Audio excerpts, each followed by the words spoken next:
Assalamualaikum warahmatullahi wabarakatuh.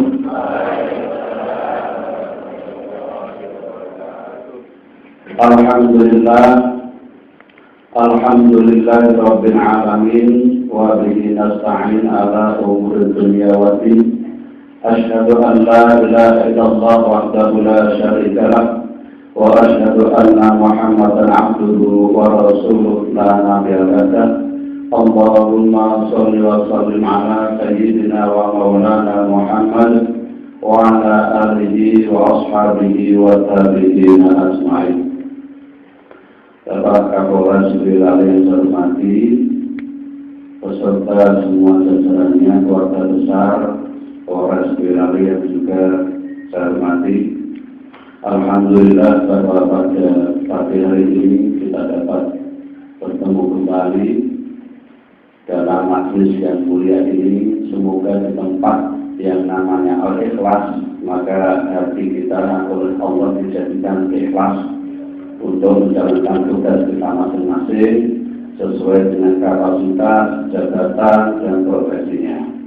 Kita harapkan dengan melaksanakan tugas kita masing-masing yang merupakan amanah Allah itu, maka kita dicatat oleh Allah sebagai hamba yang muttaqin, orang yang bertakwa, yang telah dimasukkan ke surga Allah Ta'ala. Amin ya rabbal alamin. Bapak Ibu yang dimuliakan Allah, pagi ini mari kita mencoba membahas tentang salah satu aspek yang menjadi oleh-oleh terbesar Rasulullah Muhammad SAW ketika melaksanakan Isra dan Mi'raj, yaitu sholat.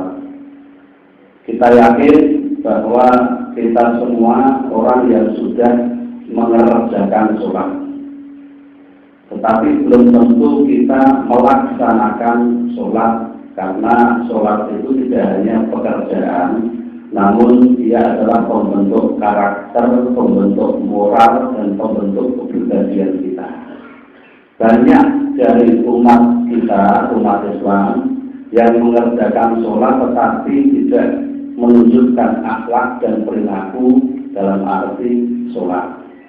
Belum lama ada kasus di tempat saya sana yang saya juga semula pusing, tapi alhamdulillah sekarang sudah selesai. Orangnya itu rajin sholat, ngaji tidak pernah absen. Tapi tiba-tiba oleh warga kampung diajukan pada RT, yang RT menyerahkan pada saya. Ternyata sama-sama rajinnya sholat, sama-sama rajinnya ngaji, ternyata sudah terjadi perselingkuhan 2 tahun. Jadi ya, STMJ, sholat terus, maksiat jalan. Nah, kayaknya di sekitar kita itu juga banyak hal-hal yang seperti itu. Jadi sholat itu dianggap sebagai apa? Semacam suap kepada Allah pertama, sehingga kalau sudah melakukan sholat seolah-olah semua kesalahan dimaklumi gitu. Sehingga kita bilang Allah Maha Maklum. Yang kedua, sholat hanya dianggap sebagai satu kewajiban yang tanpa bekas. Nah, ini satu hal yang memprihatinkan. Oleh karena itu kita sudah percaya dengan firman Allah, laqad kana lakum fi Rasulillah uswatun hasanah. Di dalam pribadi Rasulullah itu terdapat contoh tauladan yang baik. Bagi siapa? Ini pertanyaannya. Jadi kita sepakat Rasulullah sebagai contoh itu. Tetapi untuk siapa? Jadi yang perlu kita bahas di dalam surat Al-Ahzab, surat ke-33 ayat 21, di sana dikatakan Rasulullah hanya bisa menjadi contoh bagi pertama, liman kana yarjullah wal yaumil akhir. Hanya bagi orang yang benar-benar di dalam benaknya, di dalam jiwanya itu terdapat keyakinan mutlak bahwa dia akan kembali kepada Allah dan hari akhir. Kita sudah percaya kita akan mati, Pak ya? Percaya nih? Mati. Di dunia ini kita itu antri atau mati. Sudah tahu antri mau mati dulu. kok lebih maksiat tuh apa-apa gitu. Ditakoi katanya mati ya gitu. Tetapi untuk menghentikan kemaksiatan ini juga masih enggan. Nah, padahal enggan. Kalau dalam Al-Quran enggan itu artinya ada.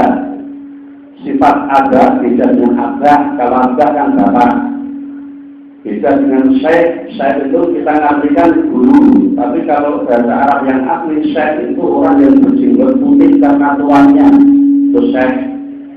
Jadi kalau orang disebut syekh jangan terus bangga di luar. Aku berarti pinter ya. Kalau yang belum tentu siapa tuh diejek karena masih muda ini jenggotnya sepuluh kabeh. Nah di sini dikatakan dimangkan ya Rasulullah wal yaumil akhir. Oke.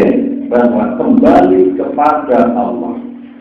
Kalau kita terapkan sekarang, kita akan kembali kepada Allah, maka otomatis mari kita melaksanakan proses kehidupan ini sebagai bekal untuk kembali kepada Allah. Saya yang profesinya disuruh ke sana kemari suruh ngomong, ya udah jadikan modal omongan ini untuk bekal kembali kepada Allah. Kemudian juga yang di bagian intel umpamanya jadikan profesi intel itu untuk kembali kepada Allah sebagai modal, atau modal ngintip tapi untuk ngintip kebenaran ini. Polisi, ayo jadikan modal itu sebagai modal yang besar untuk kembali kepada Allah. Wa ma khalaqtul jinna wal insa illa liya'budun.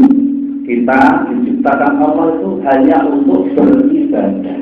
Kalau konteks Al-Quran mengatakan hanya untuk beribadah, lalu ibadah itu hanya kita pahami sebagai sergap sholat dalam kelima rukun Islam, syahadat, sholat, puasa, zakat, kasih. Itu namanya ibadah yang sangat-sangat minim. Jadi kalau kita rajin sholat, rajin zakat, rajin puasa, rajin haji. Sekarang banyak orang rajin haji, rajin umrah. Ini yuk, korupsi, ngapusi, saya rajin juga. Nah, rajin ibadah lima rukun Islam itu oleh Rasulullah dianggap sebagai minim, ibadah yang sangat minim. Pelengkapnya apa? Pelengkapnya adalah menerjemahkan makna-makna ibadah dalam lima rukun Islam dalam kehidupan sehari-hari. Ini yang baru. Maka di sini disambung dalam itu wa dzakarallaha katsiran. Setelah dia yakin akan kembali kepada Allah hari akhir, maka dia banyak berpikir. Seluruh aspek kehidupannya digunakan untuk berpikir. Maka di sini ada wal yaumil akhir. Setiap tugas itu pasti ada laporannya. Kalau laporan dunia bisa dipalsu. Laporan tugas, misalnya tugas jalan 4 hari, 4 hari laporannya, tapi jalannya cuma 1 hari, itu bisa di dunia kayak gitu bisa.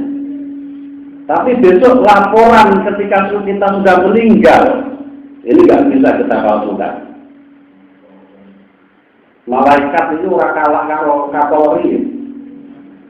Walaupun Kapolri tanda tangan bahwa kita itu sebagai orang baik, tapi malaikat gak bisa dihapusi. Dan saya yakin bukan cuma malaikat yang dihapusi, jadi hati kita ini juga tidak bisa dihapusi. Jadi miliki aku salah atau benar ini kita nggak bisa dihapusi. Cuma kadang kita tekan itu dikalah, kan begitu. Maka kalau Isra Mi'raj itu kan minal Masjidil Haram ilal Masjidil Aqsa. Ini kalau orang Jawa mah ini sepele sebenarnya. Orang usah lah ke Mekah, ke Palestina itu nanti kalau sudah punya duit, kalau sudah siap. Kalau belum siap ke sana, minal Masjidil Haram dari hati yang suci ilal Masjidil Aqsa hingga otak pikiran yang suci. Karena hati kita yang suci itu kadang dikotori oleh otak yang ngeres. Orang Jawa kan bilang otak ngeres kan itu. Kita melihat cewek cantik. Ini bisa dilihat dari 2 persepsi. Kita bilang pertama subhanallah misalnya. Sama-sama bilang subhanallah. Tapi yang satu itu ketika bilang subhanallah pikirannya Allah menciptakan ini indah sekali kan. Yang satu orang bilang, subhanallah, waduh nabi jadi kaya ngomong. Ada juga yang seperti itu. Jadi hati yang suci ini kadang dikotori oleh otak yang kotor, otak yang ngeres. Itu. Segata menjalan.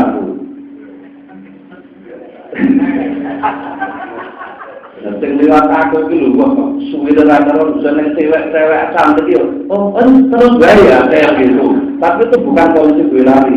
Wong itu saya disuruh. Dan coba nanti kita arahkan ibadah kita, sholat kita ini dalam semua aspek.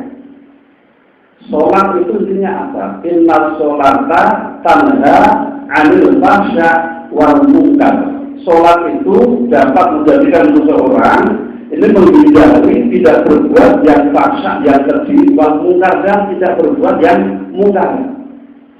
Nah, cara melihatnya, kita lihat gerakan sholat itu diawali dengan takbir, mengagungkan Allah. Tapi coba lihatnya jangan cuma mengagungkan Allah ini. Lihat ketika sholat harus diakhiri dengan salam, tengok kanan, tengok kiri. Coba kita lari ke dalam sebuah hadis Rasulullah di dalam Sahih Muslim. Di sana dikatakan bahwa orang yang sholat itu harus khusyuk, pikiran kepada Allah, dari perangkat dari kesucian menghadap Allah. Selesai sholat, maka bersegeralah kamu berinteraksi secara sosial dengan hati yang disucikan dari sholat. Ini misalnya seperti itu. Maka orang yang melaksanakan sholat itu akhirnya mengucapkan salam, kedamaian, kesejahteraan, kemakmuran, seperti itu. Nah, kita kan beda. Kita itu sebagian yang senang pikir itu habis sholat itu pikirnya suwene ra karuan.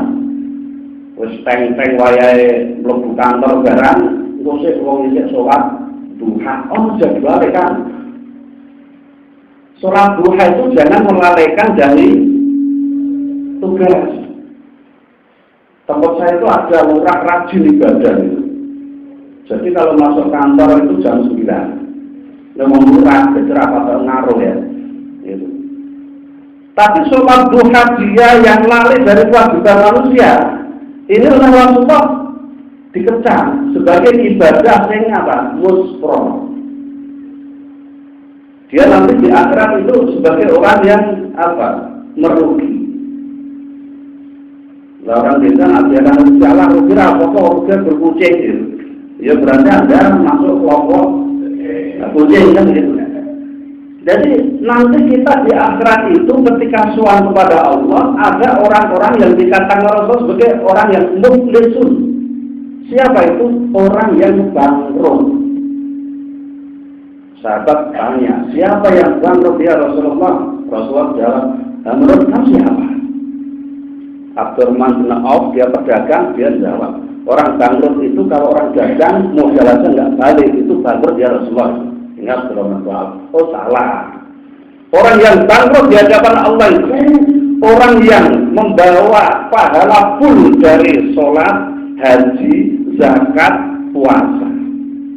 Tetapi dia banyak melalaikan sesama manusia. Ini orang yang bangkrut. Sehingga nanti ketika dia mau dimasukkan surga, terus ada orang protes, ya Rasulullah ini zalim kepada saya. Ya Allah ini zalim pada saya, udah pahalanya ambil diberikan pada orang yang dizalimi kan gitu. Lalu ada orang datang lagi, yatim piatu datang, ya Rasulullah ini, ya Allah ini dulu tidak pernah prihatin kepada orang miskin, orang yatim piatu, udah ambil lagi pahalanya. Ya Allah ini dulu ini warga biasa yang ini dulu camat, ini bupati ya Allah, tetapi dulu tidak melaksanakan kewajiban sesuai tugasnya, ambil lagi pahala sholatnya. Kira-kira ya Allah ini polisi ya Allah, itu sholatnya rajin, sholat duha rajin dan sebagainya. Ini orang tahu patroli yang jalan padahal tugas mau ambil lagi pahalanya. Penting mana Pak? Duha sama patroli. Betul. Lihat kepentingan, situasi dan tugasnya. Dulu kan saya sudah menyampaikan bahwa bentuk jihad itu salah satunya melaksanakan tugas kepolisian sesuai wewenang masing-masing, kan dulu saya sampaikan seperti itu kan, jihad. Jadi kalau yang tugas patroli di jalan, yaitu jihadnya, itu ibadahnya. Yang penting wayai sholat, kok aman, tinggal dulu pekerjaan untuk sholat. Tapi biasanya sholat itu kan waktu-waktu istirahat. Allah itu ngatur waktunya kan sudah pas. Subuh itu urung mangkat ya gawe. Zuhur itu pas jam istirahat. Ngasar itu juga setelah selesai. Maka Rasulullah ketika ditanya, ayo afdalul a'mal ya Rasulullah, amal apa yang paling engkau cintai ya Rasulullah? As-sholatu ala waktiha, sholat tepat waktu. Kita umat Islam disuruh untuk berdisiplin. Ini manfaat-manfaatnya banyak. Kenapa harus sholat tepat waktu? Kalau sholat dilaksanakan secara tepat waktu, maka karena ini tadi assalamualaikum warahmatullahi mewujudkan keselamatan kesehatan orang lain, otomatis makna rampung sholat itu lah tugas, gitu. Tapi kalau waktunya sholat, padahal baik, tinggalkan semua pekerjaanmu termasuk dagang, kan gitu. Kalau sudah bisa untuk sholat, tinggalkan pekerjaan itu. Tapi selesai sholat, kembalilah ke pekerjaanmu masing-masing, intinya seperti itu. Tetapi orang desa selesai sana enggak. Kadang sholat tepat waktu itu baru sholat itu ngobrol dengan Islam di masjid itu kesuwen. Ada sopo ibu ya ini. Sehingga Rasulullah pernah ditanya, ya Rasulullah, apa dosa besar? Salah, ada 3 dosa paling besar. Pertama, syirkullah bilallah, syirik kepada Allah. Yang kedua, hukukul walidain, durhaka kepada orang tua. Yang ketiga, qaulu zur wa qala wakil. Ini yang bahaya. Apa itu? Orang yang senangnya itu ngobrol karu-karuan, omong-omong nggak ada intinya, orang bilang omong kosong. Ini satu. Ini juga termasuk dosa besar. Yang kedua, wakola wakilan, orang yang ngomong senengnya jari ini. Si A ngomong jari ini kayak ini. Terus dia ngomong kayak ini, dia ngomong kayak ini. Kembali ke orang yang pertama ngabar, ya itu nak biar aku sih ngomong lah gitu. Ini sesuatu yang bersifat dosa besar. Efek yang lain, orang yang senang ngomong kosong itu akhirnya gampang melupakan pekerjaan dan kewajibannya. Maka efek sholat tepat waktu adalah faktor kedisiplinan. Nah kalau memang oleh Isra Mi'raj yang terbesar itu adalah sholat, nah mari sholat ini kita laksanakan pertama tepat waktu. Yang kedua pesan dari sholat itu. Jangan sampai kita ini berpandangan yang salah terhadap Isra Mi'raj. Isra Mi'raj yang sering kita peringati itu hanya dijadikan peringatan, tetapi tidak pernah diambil hikmah dan isinya. Gitu. Maka kalau kita sudah sepakat tentang tadi, kita itu wal yaumil akhir, pertanggungjawaban itu ada. Mari kita wujudkan masyarakat sesuai yang dikehendaki Rasulullah. Apa itu?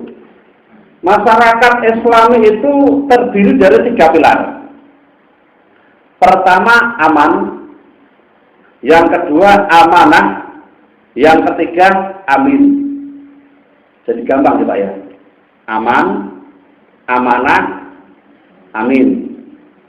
Saya nggak tahu secara menurut Pak Polisi itu masyarakat aman seperti apa. Tapi kalau kita lihat kitab fikih Anatolibi, di sana dikatakan yang namanya masyarakat aman itu adalah masyarakat yang sudah tidak ada gangguan-gangguan kejahatan pertama, yang kedua tidak ada gangguan-gangguan untuk melaksanakan ibadah.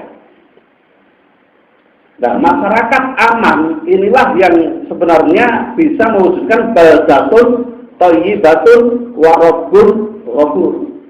Kalau pengen negara ini sejahtera, harus berangkat dari masyarakat yang aman. Maka perlu adanya penjaga keamanan. Rasulullah ketika mendirikan negara Madinah, begitu Rasulullah rawuh di Madinah, Yang pertama kali dibentuk itu askar. Askar itu ada dua jenis. Pertama askar yang tugasnya perang dan pertahanan teritorial, ini tentara. Yang kedua askar untuk menjaga keamanan masyarakat, kalau zaman sekarang disebut polisi. Karena apa? Untuk mewujudkan keamanan memang harus ada dua pilar ini, tentara dan polisi. Jadi kalau seseorang itu menjadi polisi, menjadi tentara, ini sebenarnya termasuk amanah Rasulullah. Jadi tidak sekedar kita ini bekerja dalam sektor dunia, tapi ada salah kaprah. Profesi guru misalnya, ala guru bilang dunia iso dibulei akhirat ora, akhirnya dia masuk kerja ya sak penake dhewe karena pikirannya apa? Iki kan dunia. Itu.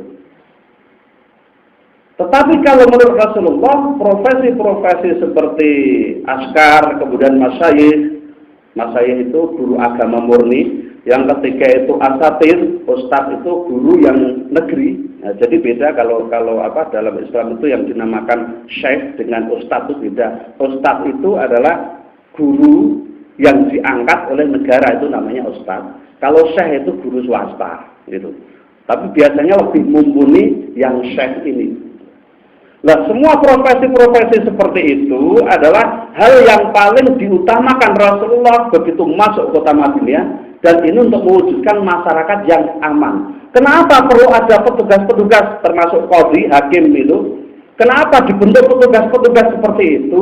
Kalau sudah dibentuk petugas, maka masyarakat yang aman itu mengharuskan adanya sikap amanah dari warga negaranya.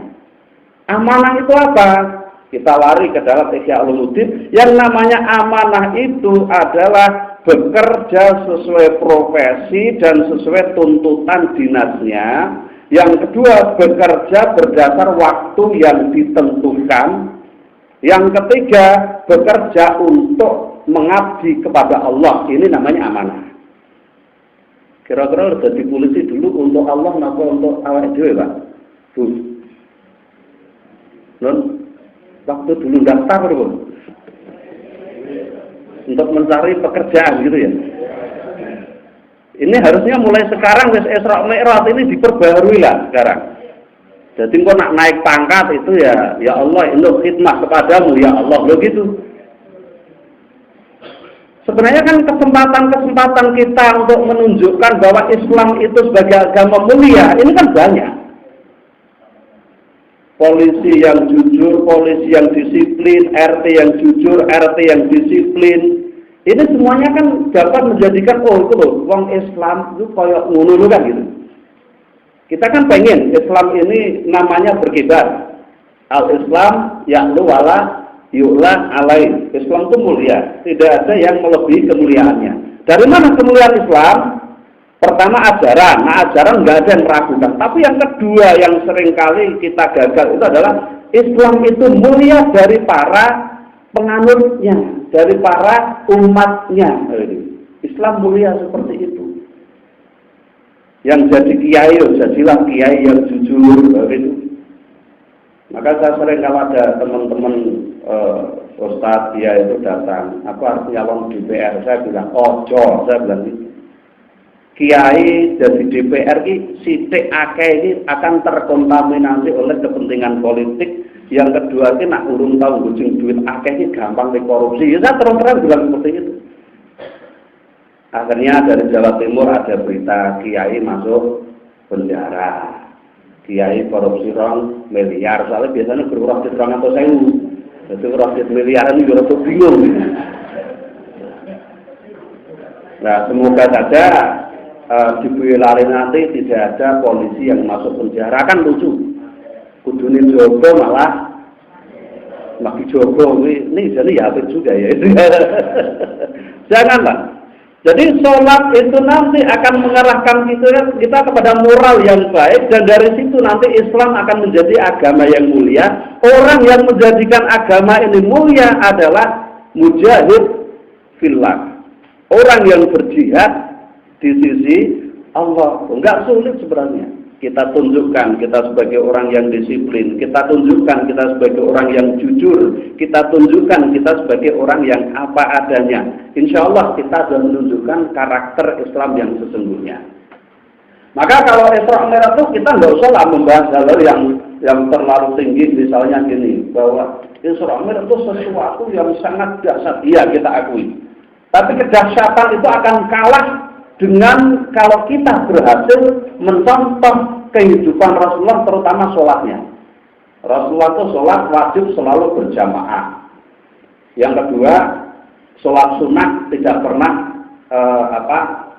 pernah lalai, kecuali kalau dia melaksanakan tugas yang lebih penting. Kalau kondisi perang, Rasulullah sholat sunnah jarang.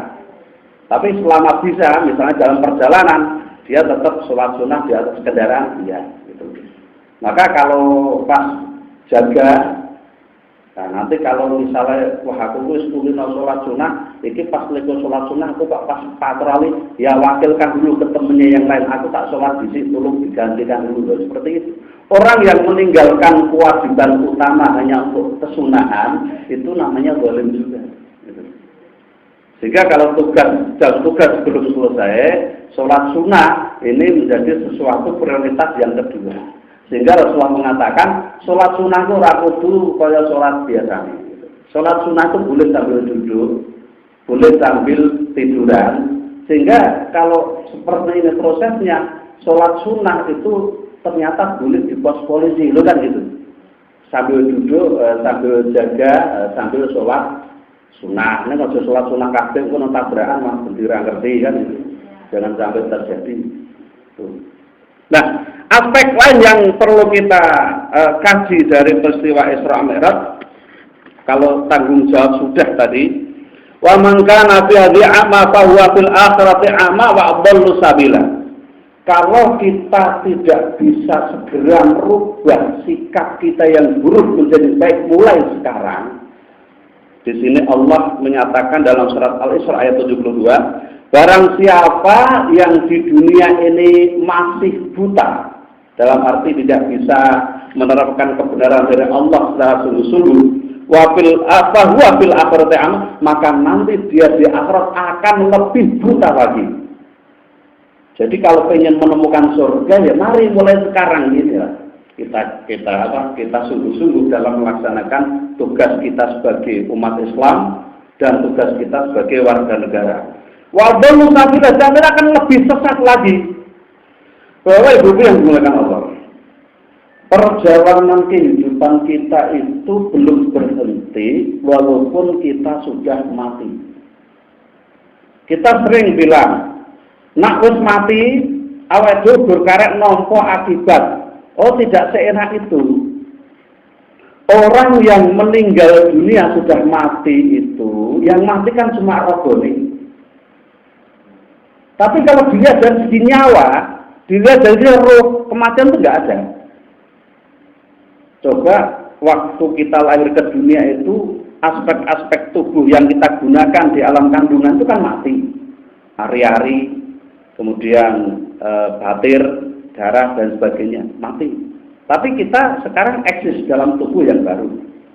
Nanti ketika kita bilang kita tuh mati, rohnya kemana? Orang mati, pindah bentuk baru, pindah alam. Dan kita masih lama. Alam pertama adalah alam azali, yang kedua alam kandungan, yang ketiga alam dunia sekarang, 3. Setelah alam dunia adalah alam barzakh, 1. Yang kedua adalah alamul hisab, karena hisab itu merupakan dunia tersendiri, bukan bagian dari akhirat. Kemudian setelah alamul hisab ini masih ada alam yang disebut sebagai alamul akhirah, surga dan neraka. Baru kemudian alamul liqa, alam bertemu kepada Allah. Jadi kita ini baru berjalan 3 alam dari 7 alam yang akan kita lalui. Lamanya seperti apa? Di alam kandungan 9 bulan, perbandingannya di dunia ada yang 60 tahun, ada yang 80 tahun, dan sebagainya. Jadi kalau di dalam kandungan saja 9 bulan, di dunia itu 60 tahun, Sekarang bandingkan kalau di dunia 60 tahun berarti di alam barzakh, ya silahkan dikalikan sendiri lah. Rasulullah sampai bilang begini, orang yang amalnya sedang, wasat, pertengahan, jadi yo wis apik lah, ning yo eleke yo isih eneng gitu, ning ora elek banget gitu. Maka dia akan melakukan perjalanan dari alam kubur ke alam mahsyar itu selama 3.000 tahun. Di kuburan, tangi kubur yang alam mahsyar, padang mahsyar arep disidang itu 30 tahun lakoni. Sementara di sana kita nggak bisa beli Harley, nggak bisa mau naik bus juga nggak bisa, mau naik pesawat nggak bisa. Karena pesawat, Harley atau bus itu nanti amal kita masing-masing itu. Dan orang yang berjalan 3.000 tahun itu oleh Abu Bakar As-Siddiq diibaratkan bahwa seandainya keringatnya dikumpulkan maka itu bisa digunakan untuk renang oleh orangnya itu. Dan kolam renang bersabak kamar mandi kan namanya bukan kolam renang. Kolam renang itu kan ada ukuran minimal. Tapi nak pengen dicita-cita aku pengen renang neng keringatku dhewe ya silakan saja. 3.000 tahun minimal. Itu. Lah nak sing era sepiro wallahu a'lam. Ini. Dan itu semuanya akibat dari perbuatan kita selama hanya di dunia ini. Maka jangan memandang segala sesuatu hanya serba duniawi. Surat Al-Baqarah 199 di sana dikatakan, wa minan nasi may yaqulu rabbana atina fid dunya wa ma lahum fil akhirati min khalaq. Sebagian manusia itu Rabbana atina fid dunya. Ya Allah, aku minta kepadamu ya Allah, karuniakan dunia kepadaku. Wa ma fil akhirati min khalaq. Tetapi nanti di akhirat tidak mendapatkan apa-apa. Ini kembali ke tadi. Ketika seorang guru hanya memandang gurunya ini sebagai kewajiban dari pemerintah bahwa ini hanya untuk mendapatkan gaji per bulan. Ketika seorang pegawai di perusahaan juga mencari pekerjaan dan ini hanya untuk kepentingan mencari duit gajinya tok. Ketika memandang kita profesi kita ini sebagai karir duniawi, maka kita termasuk pada surat yang ini. Wa malahum fil akhirati min khalaq. Di akhirat dia tidak akan mendapatkan apa-apa kecuali hanya azabullah, azab dari Allah. Maka kita diajarkan Rabbana atina fid dunya hasanah yang ayat 200 wa fil akhirati hasanah wa qina adzabannar. Ya Allah, berikan kami dunia yang baik.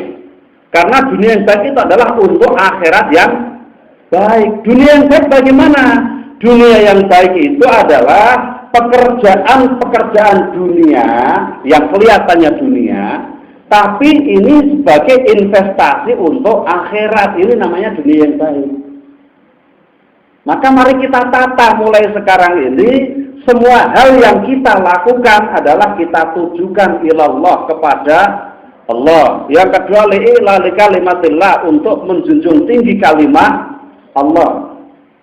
Kemudian yang dituntunkan oleh Al-Quran berikutnya, waqina adzabannar. Nak wis duwe profesi sing apik, bisa sebagai alat sarana ibadah kepada Allah, tapi masih ada satu lagi yang ditekankan Allah, waqina adzabannar. Kalau berdoa, jauhkan kami dari api neraka. Piye wae nedok. Jangan menanti-nanti setelah mati. Allah waqina adzabannar itu sampeyan harus mati lah. Nego iso enggak bisa seperti itu. Yang mulai sekarang inilah, ketika kita melaksanakan pekerjaan dengan jujur, ora usah ngiwonengen, ora usah diselingin dengan kemaksiatan, ora usah melanggar aturan-aturan yang ada, ini namanya waqina adzabannar, menjauhkan diri dari api neraka. Karena api neraka itu ora bereneng neraka tok, Pak Bu. Kadang percikannya sampai ke dunia. Kalau orang masuk penjara karena salah, benar-benar karena salah, ini percikan api neraka. Kecuali nanti masuk penjara karena fitnah, ini tidak bisa diartikan sebagai api neraka.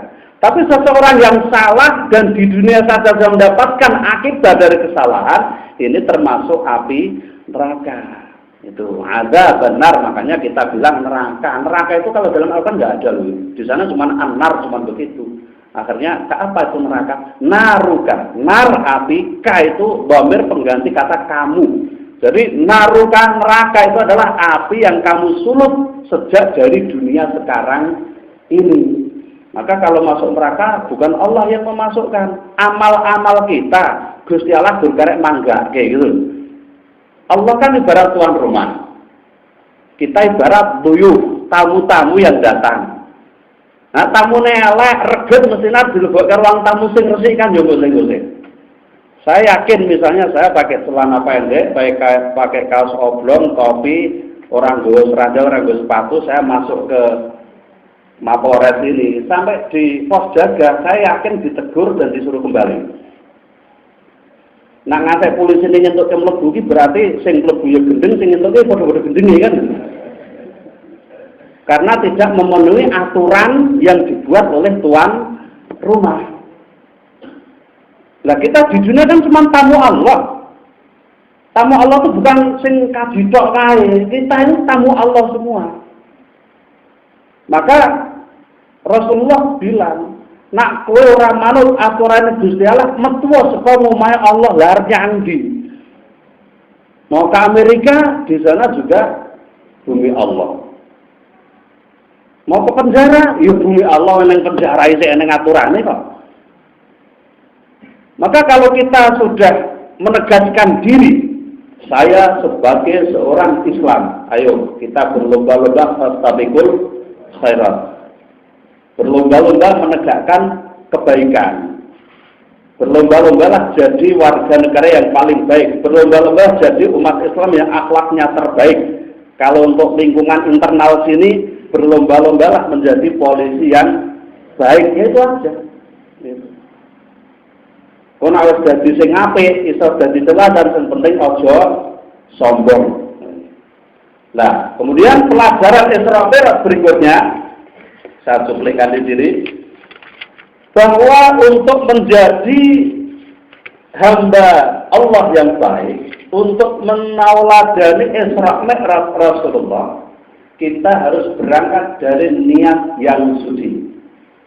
Niat yang suci. Rasulullah sebelum Isra Mi'raj konon katanya itu dibelah dadanya, diberi al-ba'ul hayat, air kehidupan, air yang suci. Ternyata ini hampir mirip dengan kehidupan kita. Kita mau sholat disuruh apa? Toharoh, bersuci, mensucikan diri. Kalau orang mau sholat disuruh toharoh, berarti kalau mau melakukan pekerjaan awali dengan niat yang suci, begitu. Innamal a'malu binniyat. Udah. Mau berangkat kerja awali dengan niat yang suci. Ojo direkomendasi. Komandan itu manusia. Nak direkomendasi, mungkin ada yang ngintip jadwal komandan. Komandan keluar beneran, awak santai. Padahal komandan ini masih punya komandan lagi. Engko anak buah wedi nang komandan wedi karo komandan, komandan yang paling dhuwur itu wedi terus apa? Kalau orang muslim kan enak. Ana komandan ora, sing jelas aku iki kudu tadi mewujudkan masyarakat aman, saya harus amanah. Ya sudah. Komandan eneng yo luweh, ora eneng yo luweh. Pokoknya aku nyambut gawe sudah itu. Dan nak nyambut gawe, ya sudah, nak tani itu ya nak nyambut gawe rasa ngenteni jam kerja. Lalu sering kalau di desa itu kalau ada murid-murid yang ngajinya sregep ning ra tau nyambut gawe, saya bilang, "Kowe kan dadi apa?" Saya bilang itu. Nah, sing penting tiyang niku langsung ben mlebu swarga. Mlebu swarga nggawa apa? Saya bilang itu. Nak durung gawa salat, zikir ora cukup. Sebab kowe iki ngenteni mati iki kudu karo ngopeni raga, lho gitu. Jadi kita bekerja itu kan ada dua hal. Pertama ngopeni rogo itu gaji ini. Tapi yang kedua itu apa? Melaksanakan amanah Allah ini yang terpenting. Nak rogo ini diopeni tok, neng orang gatekke amanah kepada Allah, itu repot. Yo ngopeni rogo iki yo maling, yo ngapusi, yo korupsi, kolusi sak piturute. Ini ngopeni rogo tok. Makanya Rabbana atina fid dunya hasanah wa fil akhirati hasanah. Ngopeni rogo dilandasi dengan ngopeni ruh. Rogo tempat ruhnya nanti yang akan dibawa ke hadapan Allah ini harus bersih dan suci gitu. Maka untuk mensucikan diri akhirnya apa yang ditekankan oleh Rasulullah? Pertama, hilangkan sifat dengki dan iri. Biasanya nak beruang sing nyawang komandan mau ki ndelok wong liya pangkate mundhake seret. Mergo ndelake gur komandan. Nak ndelok komandan itu gawe aturan sing awake dhewe rumangsa ora trep, ya kira anyel karo komandan lho gitu. Lah jokno kok ya ning komandan nak ora kelak wong ku uripe dadi apa gitu. Masih ada yang ditakuti. Jono besoknya neng lurah, neng RT, umpamanya orang neng struktur seperti itu, kerusak. Padahal kalau kita lihat sejarahnya, kenapa harus ada strata masyarakat seperti itu? Sebenarnya itu Islam yang pertama kali terbentuknya komunitas-komunitas mulai dari sektor terkecil sampai sektor terbesar. Manusia yang diangkat menjadi jenderal pertama kali itu Tariq bin Ziyad. Itu oleh Rasul diangkat menjadi jenderal pertama. Sebelum itu jabatan itu tidak berdasar karir tapi berdasar kedekatan. Tapi mulai zaman Rasulullah ini berdasar karir. Nah, kita sebagai orang Islam kemudian menjadi bekerja di sektor tertentu ini, pertama mengemban amanah dari negara, tapi yang paling penting adalah mengemban amanah dari Allah itu. Ketakutan kita yang utama itu takut kepada Allah. Ojo bermenungso. Sama engko pamane kaya wong desa itu nyawangi kiai, kok kiai lunga ku desa bubrah. Alah iki kiai rene kok paling ora ngerti gitu. Dan kita terbatas. Ulama itu tidak semuanya tahu, komandan juga tidak semuanya tahu sepinter apapun. Makanya kemudian diperlukan adanya prosedur tetap, standar tetap yang ditetapkan oleh masing-masing markas besar dia kan itu. Nah yang harus kita penuhi sebenarnya itu. Karena kalau kita melanggar aturan yang dibuat berdasar kesepakatan bersama, ini sama halnya juga melanggar aturan yang dibuat oleh Allah. Al-urf itu adat. Adat itu apa? Adat itu suatu hal baik yang disepakati bersama, disetujui bersama, dan ditetapkan sebagai aturan. Ini bisa menjadi sumber hukum, menjadi sumber hukum. Saya pernah ditanya kemarin waktu kasus rame-rame di Solo, ada lembaga sekolah yang mengharamkan upacara itu. Saya ditelepon orang, apa benar bahwa upacara bendera itu haram karena syirik? Saya bilang, hormat itu bukan berarti bukan berarti ibadah dalam arti makhluk. Jadi yang disebut hormat itu sama dengan ketika Allah memerintahkan malaikat sujud kepada Adam. Ini sujud adalah hormat, bukan lil ibadah. Jadi hormat bendera itu seperti hormatnya malaikat kepada Adam. Jadi kalau di Indonesia ada aturan upacara bendera, warganya itu tidak mau seperti itu padahal dia bekerja di situ, maka dia melanggar firman Allah dalam Al-Baqarah mulai ayat 30 sampai 35. Di situ hormat itu dipentingkan. Apa itu tidak syirik? Tidak, karena itu tidak menyembah Allah. Sama ketika negara menerapkan aturan dan ini sudah disetujui bersama, aturan itu baik, lalu kita melanggar, ini kita zalim. Gitu. Nah, kita sebagai penegak hukum, mari kita yang pertama memberikan tauladan itu, disiplin terutama itu yang menjadi hal yang pertama. Nah, jadi kalau kita itu hanya berdasar manusia, nanti sifat iri dengki ini akan menjadi penyakit di dalam hati kita. Nah, kalau nanti iri, dengki ini kita pelihara, lama-lama kita menjadi provokator. Jadi kalau kedengkian ini sudah kita tiupkan ke orang banyak, lalu orang banyak bergerak dengan bisikan kita, maka kita dianggap sebagai provokator, dan itulah yang dinamakan teror. Jadi teror berangkat dari kebencian aja loh. Teror bom itu kan kebencian dari aliran yang satu ke aliran yang lain. Makanya dalam dakwah itu kan gini, dakwah agama itu kan diatur bahwa orang dakwah itu tidak boleh hanya sekedar mencari banyaknya orang yang ikut kita. Kalau kita itu mengutamakan mencari banyaknya orang tanpa pembinaan yang baik, maka kita jatuh ke dalam sifat tamak nanti, ke dalam sifat dengki juga. Tapi yang terpenting itu adalah tanggung jawab kita mengajak orang, lalu kita bimbing, kita bina secara baik. Ini yang repot kalau gini ini, yang repot itu adalah kepala-kepala itu. Ya, kepala kantornya, kepala bagian, kepala seksi. Tadi saya sempat ngobrol dengan Pak Kapolres tadi tentang tanggung jawab itu. Bahwa tanggung jawab seorang kiai itu tidak hanya dalam sektor agama, toh. Kalau ada warganya, ada umatnya yang malas kerja, kiainya harus nyuruh dia untuk bekerja. Syukur-syukur bisa menyediakan lapangan kerja. Ini tugas kiai. Jadi dia juga termasuk bertugas untuk memberi bimbingan tentang keduniaan. Karena dalam Islam tidak ada keterpisahan antara dunia dan akhirat. Sama juga kepala seksi itu bertanggung jawab kepada bawahan-bawahan yang berada di lingkup bagian dia.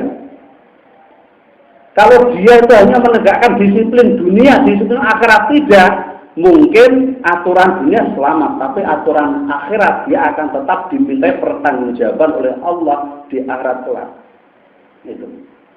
Maka instansi-instansi swasta maupun negeri yang tidak pernah membimbing, tidak pernah membina rohani keagamaan anggotanya, itu kepalanya itu, kepala kantornya, kepala instansi itu punya dosa di hadapan Allah. Karena negara itu hanya bisa tegak dengan pertama alur birokrasi, yang kedua alur ulama, yang ketiga warga negara yang baik, keempat itu doa orang miskin. Ini nak berhubungan miskin tapi orang ramai masalah. Jadi nak doa wong miskin yang ora didukung dengan kedisiplinan menegakkan aturan itu ora jalan gitu. Penyucian hati yang kedua, hindari dari sikap tamak. Apa sikap tamak? Sikap tamak itu menginginkan sesuatu yang melebihi dari yang dibutuhkan. Sikap tamak itu juga bahaya. Bahaya apa? Orang itu gelem maling, ngapusi, korupsi itu kan karena tamak. Merasa tidak cukup itu. Akhirnya bersyukurnya kepada Allah juga kurang. Lalu yang ketiga, yang inti pelajaran dari Isra Mi'raj itu adalah jangan bersikap sombong. Kemudian dalam surat Al-Mu'min dikatakan, bagaimana orang yang sombong itu? Kadzalika yudhillullahu man huwa musrifun murtabun. Alladzina yujadiluna fi ayatillah bighairi sultan atahum kabura maqtan indallah wa indal ladzina amanu kadzalika yatba'ullahu ala kulli qalbin mutakabbirin jabbar. Demikianlah Allah menyesatkan orang. Nah, orang yang sesat, orang yang bagaimana? Pertama, hum musrif, orang yang melampaui batas, termasuk sombong di sini. Orang yang tamak, orang yang iri dengki, orang yang sombong itu orang-orang yang melampaui batas. Orang yang tidak mau melaksanakan aturan-aturan agama secara baik juga orang yang melampaui batas. Yang kedua, orang yang mendapatkan kesesatan apa? Murtad, orang yang ragu-ragu terhadap kebenaran agama. Yang ketiga, yujadiluna fi ayatillah bighairi sultan. Ayat-ayat Allah itu hanya untuk alat berdebat, mencari kebenaran masing-masing, tidak untuk diamalkan. Ini juga orang-orang yang dinilai oleh Allah melebihi batas. Nah, kalau kita termasuk yang di dalamnya itu, maka kita itu adalah orang yang dikunci mati hatinya oleh Allah. Maka sebagai kesimpulan, dari apa yang saya sampaikan pada hari ini adalah pertama, mencontoh Rasulullah itu adalah dalam semua faktor. Tidak hanya sholatnya, tetapi efek dari sholatnya, termasuk akhlaknya, disiplinnya, dan juga perbuatan keseharian. Lucu kalau kita nanti menjadi orang yang dituakan, kita menjadi orang yang harus jadi panutan, tetapi kemudian kita melanggar aturan. Maka termasuk kesimpulan hari ini adalah orang Jawa bilang, laksanakan sholat daim. Tahu nggak Bu ya sholat daim ya? Oh belum. Nah, coba kita lihat dalam surat Al-Ma'arij. Al-Ma'arij itu tangga-tangga naik menuju Allah. Di sana dikatakan, ini tak ambil ringkes-ringkesnya saja. Lain kali mungkin bisa diperdalam. Alladzina hum 'ala sholatin daimun. Bahwa orang yang mentauladani mi'raj Rasulullah adalah orang-orang yang berhasil melaksanakan sholat daim, sholat yang terus-menerus. Daim itu kan continue. Tapi kalau ini kita pahami dan terus-menerus, tangi turu sholat, tekan matan turu, ya tidak seperti itu. Terus baru subuh, meletak seningan sholat duha, tekan zuhur, itu malah bukan hamba Allah yang baik namanya. Apa yang dimaksud sholat terus-menerus itu? Jadikanlah nilai-nilai baik dalam sholat dalam keseluruhan akhlak. Pertama, fi amwalihim haqqun ma'lum. Kalau punya harta, laksanakan. Itu hak dari harta. Apa haknya? Zakat, infak, sedekah. Lisa'il wal mahrum, kepada orang yang minta-minta dan berhak. Walladzina yusaddiquna biyaumiddin. Kedua, orang yang sholat itu adalah orang yang siddiq, orang yang jujur, orang yang benar dalam menjalankan agamanya. Ini. Nah, agama di sini tidak hanya agama ukhrawi, tapi juga agama duniawi, karena agama juga mengatur muamalah, fikih muamalah, fikih hubungan sosial, fikih melaksanakan tugas, fikih askar. Belum pernah diberi penjelasan Pak Bu ya tentang fikih kepolisian, belum pernah ya. Mungkin lain kali ini Pak Romin masukkan, tolong nanti fikih kepolisian dimasukkan ke kurikulum kajian gitu. Ini penting agar nanti di samping kita tahu bahwa aturan polisi dari sudut negara Indonesia, nanti kita juga tahu bagaimana fikih Islam mengatur tugas seorang polisi. Ini penting sekali. Biar kita tahu bahwa ternyata aku itu tugas diatur karo agama gitu. Nanti harus itu, saya kira harus diberikan itu. Waktu saya itu di Koramil mana ya, saya lupa itu. Saya juga bilang, tolong kalau mau jawab pengajian tentukan tema yang paling penting, karena di Koramil saya bilang itu fikih tentang tentara. Saya bilang, lu apa ada. Jadi masing-masing itu ada aturannya di dalam kitab-kitab fikih juga diatur semuanya itu. Namanya al-ahkamus sultaniyah. Jadi hukum-hukum kepemerintahan. Di sana ada kementerian harus bagaimana, kepolisian bagaimana, ketentaraan bagaimana, hakim harus bagaimana, sampai RT itu diatur di sana itu. Termasuk pemilihan RT juga diatur. Kemudian sholat daim yang berikutnya itu adalah walladzina hum li furujihim hafizun illa ala azwajihim aw ma malakat aymanuhum. Orang yang menjaga kemaluannya kecuali hanya untuk istrinya sendiri. Jadi selingkuh itu dalam Islam termasuk dosa yang paling besar. Kalau orang yang punya istri, punya suami kok masih selingkuh, itu kalau hukum Islam sih rojam. Tapi kan rojam di sini nggak mungkin dijalankan. Kalau ditebus itu juga tidak mungkin. Wong selingkuh itu kalau masuk ke kepolisian itu kan juga mediasinya, lalu kalau nanti sing pihak wedok iki nompo malah nak perlu bisnis 10 jutaan uang kan gitu akhirnya. Dan itu tidak menyelesaikan masalah. Nah, penyelesaiannya apa? Ya kita harus menjaga diri, janganlah yang namanya furus, kemaluan kita itu kita umbar. Di sini suruh hafiz. Nah ini repotnya gini lah. Kalau hafiz li furuji menjaga kemaluan itu sama dengan hafiz anu sholat, menjaga sholat lu. Derajatnya jaga kemaluan itu pahalanya sama dengan jaga sholat. Gitu. Jadi nak delok cewek ayu ning dalan kok kepengin terus mulih marani bojone, kuwi ganjarane padha karo melaksanakan sholat. Itu kan gampang lho itu.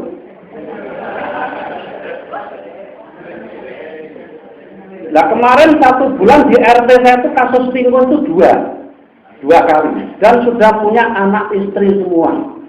Itu. Lah mulane nak pindah tugas bojone mak beto Pak. Itu ben ora selingkuh. Karena ya kadang kita itu ya kalau kode ketemu apa kan kadang gitu. Sing lucunan kan nang polisi selingkuh itu repot itu. Semoga tidak lah itu. Semoga tidak. Mari kita dasari tugas kita dengan akhirat gitu. Karena kalau kita sudah selingkuh, nak ra konangan ra pate apa-apa, Pak. Ini nak konangan gitu. Konangan menurut saya kan RT selingkuh, lurah selingkuh, terus tentara selingkuh, polisi selingkuh, ustaz selingkuh, ini paling parah gitu. Nah ustaz selingkuh ini paling parah gitu. Jadi menjaga kemaluan, kehormatan itu sama dengan menjaga sholat. Walladzina hum li amanatihim wa ahdihim ra'un. Sholat daim berikutnya adalah orang-orang yang tidak mengkhianati amanat dan menepati janji. Termasuk janji di sini dalam ahkam sultan itu apa? Sumpah jabatan. Nah, saya yakin waktu jenengan diangkat menjadi polisi itu ada semacam sumpahnya ada. Nah, tolong itu dijaga, itu nanti pahalanya seperti sholat. Walladzina hum bi syahadatihim qaimun, dan orang itu istiqomah dengan syahadatnya, dengan janjinya, dengan tekadnya. Ini kalau menurut Tafsir Tobari dengan profesinya masing-masing. Nah, saya ditanya orang, lah sholat daim itu apa? Bukan sholat biasa. Ayat berikutnya dikatakan walladzina hum ala sholatihim hafizun. Baru begitu. Termasuk sholat daim itu waktune sholat, wantine sholat, monggo man sholat. Tapi sholat 5 waktu itu hanya salah satu bentuk dari sholat daim. Itu kesimpulan dari sekaligus Isra Mi'raj hari ini. Semoga ada manfaatnya. Wa nafu minkum. Assalamualaikum warahmatullahi wabarakatuh.